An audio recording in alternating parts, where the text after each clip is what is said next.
Hi, everybody. I'm Mike Downer. I'm your host, and today I'm joined by with Ryan Frederigill, and he is the owner and funeral director at Henderson's Funeral and Cremation Care. And this is Compassion to Conversation. Thanks for joining me today, Ryan. And we're going to get to know you and a little bit about you today. Well, thanks for having me, Mike. I'm excited for the morning.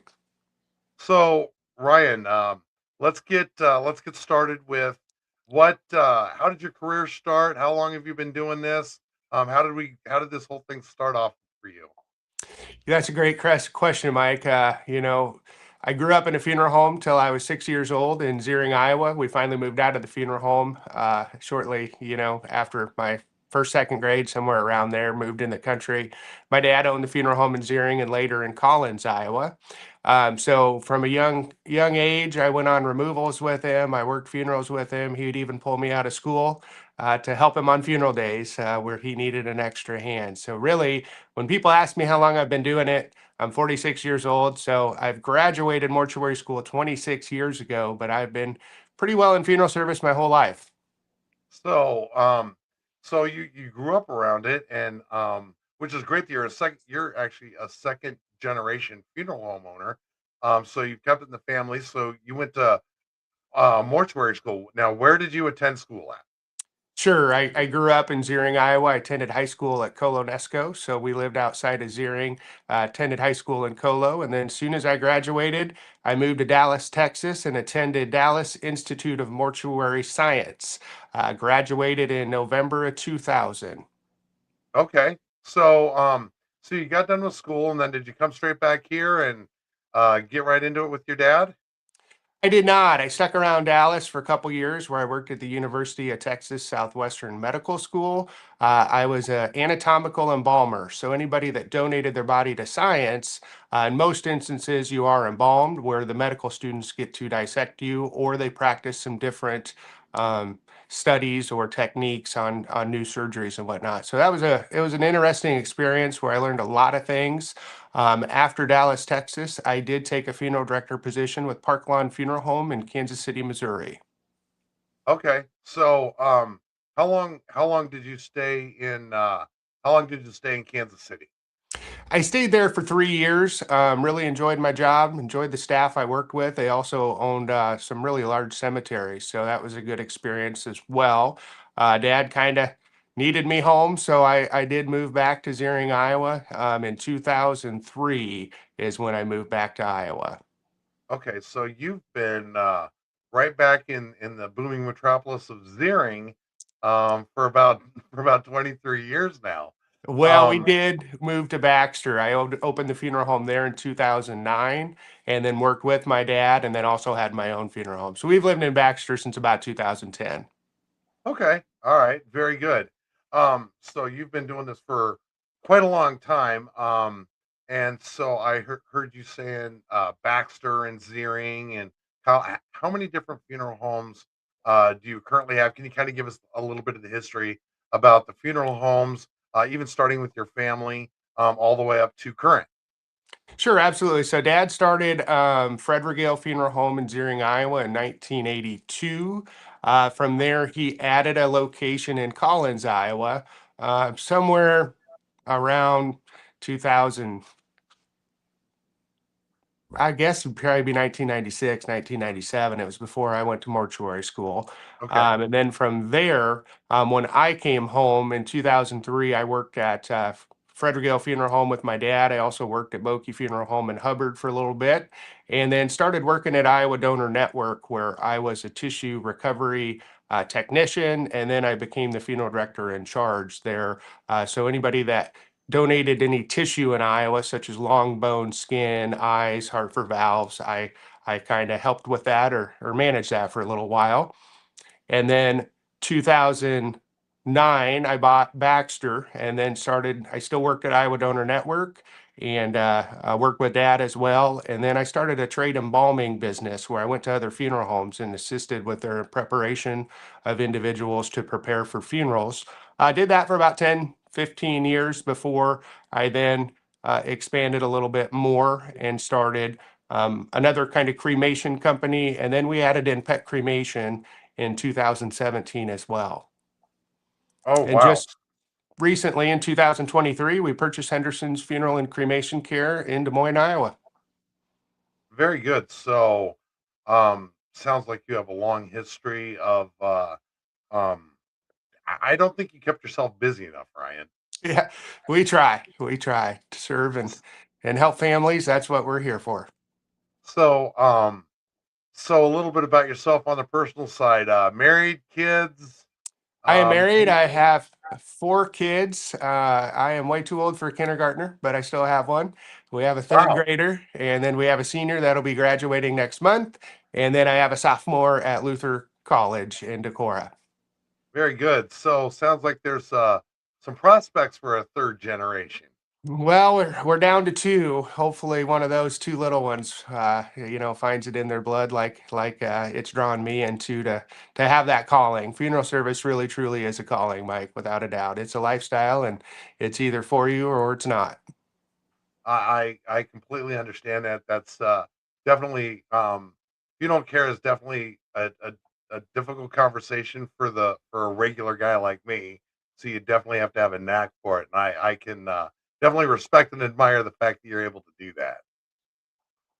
Well, thank you. Um, so for everything that you've done and all the years of experience that you've had, um, give me like one of your favorite um I know that it's all kind of sad, but one of your favorite stories or something that really means a lot to you about your business and why you stay in this business. When you find an individual that is in need of your care, and their bodies either ran down or they had a tragic accident, to take that loved one and to give the family an opportunity to view them, really it's a warming, touching experience that gives you a lot of gratitude when they get to see them look so much better than they previously had. They really do appreciate that, and that's probably my favorite part of funeral service, without a doubt, is giving that the families the opportunity to have another positive viewing experience when maybe the previous time they saw their loved one, they didn't look so good. Yeah, it's definitely growing up with older parents. That means the rest of my family is older, so I've experienced it quite a bit. And so out of I know that there's people have many, many, many choices when it comes to, you know, uh, their funeral care. Um, what are a few of the things and core values that you have at Henderson's Funeral and Cremation Care that would um, make a family want to choose you guys? At Henderson's Funeral and Cremation Care here in Des Moines, we're really just a good option. One, we're centrally located in a nice part of town that you can get to anywhere you need to be. We're kind of in between cemeteries. I think we have a smaller, more compassionate staff. And again, I think our preparation of the loved ones to have that viewing experience is second to none here versus maybe some others.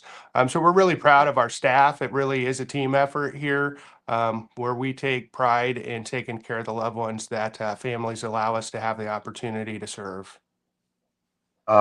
That's great, and that intimate knowledge of a family and that personalized care is truly important because you don't want to just feel like another number. Absolutely not, and you don't. And I think that's with having a little bit smaller staff and whatnot. We're really with the family throughout the entire process. Where sometimes at your larger firms, you can be passed around a little bit too. Not that all of our staff here isn't totally competent, because they are. Otherwise, they wouldn't be on staff with me. But that is one thing I think we go over and above on, is just the way that we care and serve for the loved ones that are entrusted in our care. So after all these years that you've been doing this, how has the business changed over the years since you've started? Well, when I went to mortuary school in 1999, the cremation rate in Iowa was probably about 5%, give or take a little bit. So 95% of every death calls you had, you were going to have a funeral. Anymore, 2026, the Des Moines cremation rate, I would estimate it to be right about 65%. And even in Baxter and Ziering, we're seeing it be at least 50% as well. Doesn't mean you still can't have a service, doesn't mean you still can't have a body present for the service, but the end result is moving towards cremation, and it's moved there extremely fast. Nothing right or wrong with any of it. We have to serve the family with their wishes, and we're happy to do that. We're proud at Henderson's Funeral and Cremation Care. We have the least expensive cremation in the Des Moines Metro, and that's something that helps families as well. Same with our funeral service cost packages. We have some very price aggressive packages for Des Moines funerals and cremation options.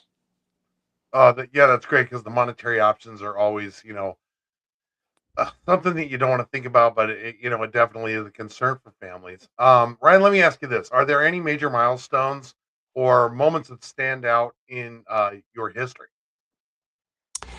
I'm very proud of everything that I've done up to this point. Working within the donation world was a different world that I didn't ever expect to be. But again, they were great learning opportunities for me to position myself to know, what I know now. Being an owner, is a milestone as well. You really have to balance a lot of things to do it. And again, you have to make sure all your bills are paid, make sure your staff's paid, make sure any payments are paid. And so it's a juggling act, but again, blessed to be where I'm at. And like I mentioned earlier, funeral service is a calling, and it's in my blood. And I love what I do. So every day when you show up to work, it's we're helping people, and that's what makes you feel better. That's great. You gotta love what you do, and it sounds like you do. Have you expanded or added your services over time? We did add in pet cremation in 2017, and again, I think that's been a perfect fit for an addition to our funeral home because again, pets are family, and people do absolutely love their pets. And sometimes there was that learning curve where I think sometimes people love their pets more than their immediate family. So Yeah, they feel the grief, they feel the loss, they come home and their baby's gone, and so again, we try to help with that grieving process and again provide a good service to their loved one, just like if it was a family member. that is incredible. I have pets, and losing them it's never easy, and Never yeah, part of the it's a family for very sure. similar feeling. So, what types of services do you want more people to know about that you provide? So the big thing that I think people need to know about, is pre-planning options. You can come in and have a plan. You can pay for it if you want, but I think the most important part is to tell your loved ones, even though they might not want to listen, what you want as an individual and have a plan in place. Then, secondly, comes the financing portion of it. If you have insurance, if you don't have insurance, how are you going to pay for it? Very good. And we'll kind of wrap this up. And the last thing I'll ask you for today's episode, what do you wish more people understood about funeral services? I think with cremation coming on is the way that it is. I think the couple of pointers that I like to point out is still having a final viewing. I think that is important. I think we're losing that a little bit in society, but again, to have that experience with a positive viewing experience is important, and more people should think about that a little bit.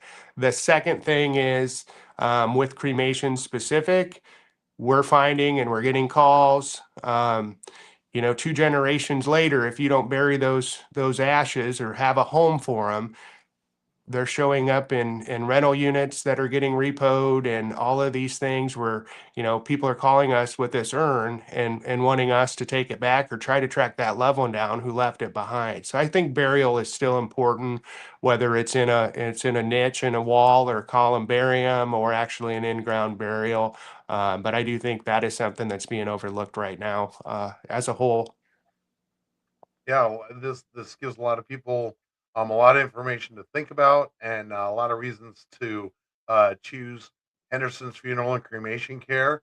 Um, I'd like to thank you for joining me today on Compassionate Conversation. Ryan, I look forward. I think we have a lot of topics to cover over the next few weeks, and I look forward to talking to you. And thank you again so much Well, for joining me today. Well, thank you for your time, Mike. I appreciate the questions and being able to kind of answer to some people out there too that might be curious. So yeah, I think we do have some good conversations ahead of us. You've already started a few questions in my head, and I'm sure that I'll be asking you those in the very near future. Sounds good. I appreciate your time and you have a blessed day. Hey, you as well. Thank you, Ryan.